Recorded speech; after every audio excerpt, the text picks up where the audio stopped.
ॐ नमो भगवते वासुदेवाय। सान्द्रानन्दावबोधात्मकम् अनुपमितं कालदेशावधिभ्यां निर्मुक्तं नित्यमुक्तं निगमशतसहस्रेण निर्भास्यमानम् अस्पष्टं दृष्टमात्रे पुनः उरुपुरुषार्थात्मकं ब्रह्मतत्त्वं तत्तावद्भाति साक्षात् गुरुपवनपुरे हन्तभाग्यं जनानाम् नम्राणां सन्निधस्ते सततमपि पुरस्तैरनभ्यर्थितानपि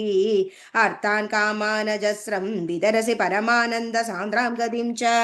इत्थं निशेषलभ्यो निरवधिकफलः पारिजातो हरे त्वं क्षुद्रं तं शक्रबाडी द्रुममभिलषति व्यक्तिव्रजोऽयम् सूर्यस्पर्धि किरीटमूर्ध्वतिलगत् प्रोद्भासि फालान्धरम् कारुण्याकुलनेत्रमाद्रहसिदोल्लासं सुनासापुडम् गण्ड्योद्यन्मकराभकुण्डलयुगं कण्डोज्वलत्कौस्तुभं त्वद्रूपं वनमाल्यकारपटल श्रीवत्सदीप्रं भजे केयूराङ्गदकङ्कणोत्तममहारत्नाङ्गुलीयाङ्गीद श्रीमद्बाहुचतुष्कसङ्गदगदा शङ्घारि पङ्गेरुकाम् काञ्चित् काञ्चन काञ्चिलाञ्चिदलसत्पीताम्बरालम्बिनीम् आलम्बे विमलाम्बुजद्युतिपदामूर्तित्तवार्तिच्छिदम् पडन्तो नामानि प्रमदपरसिन्धौ निपतिताः स्मरन्तो रूपं ते वरद कथयन्तो गुणकथाः चरन्तो ये भक्ता त्वयि खलु रमन्ते परममुन् अहं धन्यान् मन्ये समधिगत सर्वाभिलषितान् विधूय क्लेशान् मे कुरु चरणयुग्मं धृतरसं भवत्क्षेत्रप्राप्तौ करमपि च ते पूजनविधौ भवन्मूर्त्यालोके नयनमददे पादतुलसी परिक्राणे घ्राणम् श्रवणमभिदे चारुचरिते श्रीहरे नमः श्रीहरे नमः गोपिका जीवनस्मरणं गोविन्द गोविन्द दशकं 36 परशुरामचरितम् अत्रे पुत्रतया पुरा त्वमनःसूयायां हि दत्ताभिधो जातशिष्य निबन्धतत्रितमना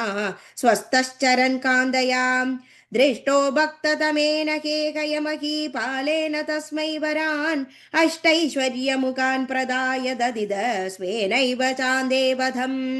सत्यं कर्तुमदार्जुनस्य च वरं तच्चक्तिमात्रानदम् ब्रह्मद्वेषि तदाखिलं नृपकुलं हन्तुं च भूमेर्भरम् सञ्जातो जमन्दग्नितो भृगुकुले त्वं रेणुकायां हरे रामो नाम तदात्मजेष्वरज पित्रोरधा सम्मदम् लब्धान्माय गणश्च दुर्दशवया गन्धर्वराजे मनागासक्तां किल मादरं प्रतिपिदु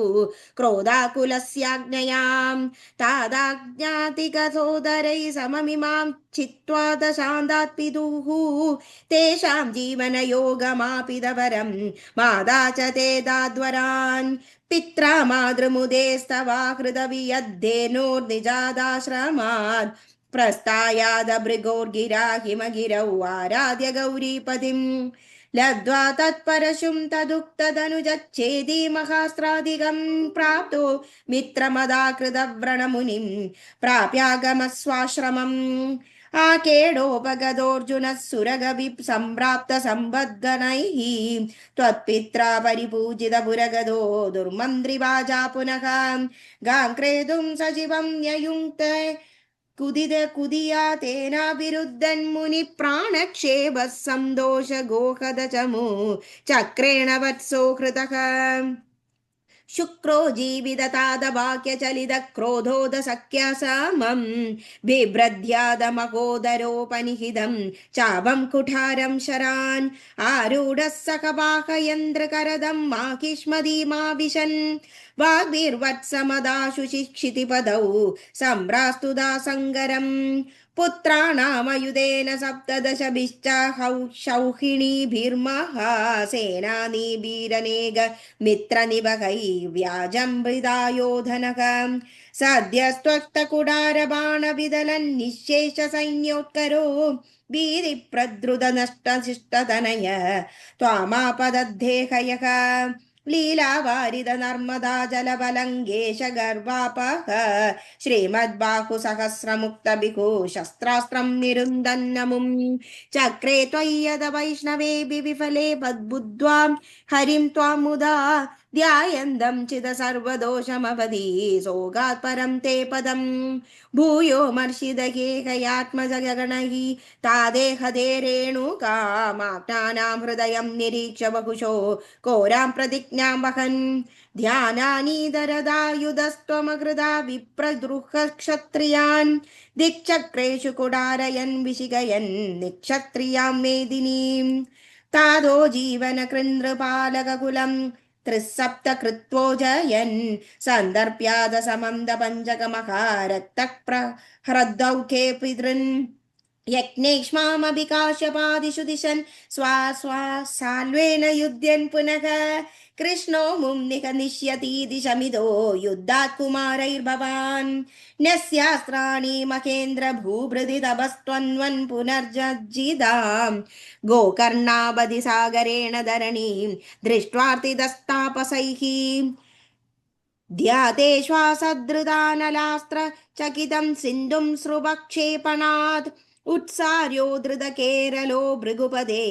पादेश संरक्ष माम् श्रीहरे नमः गोपिका जीवनस्मरणं गोविन्द गोविन्द।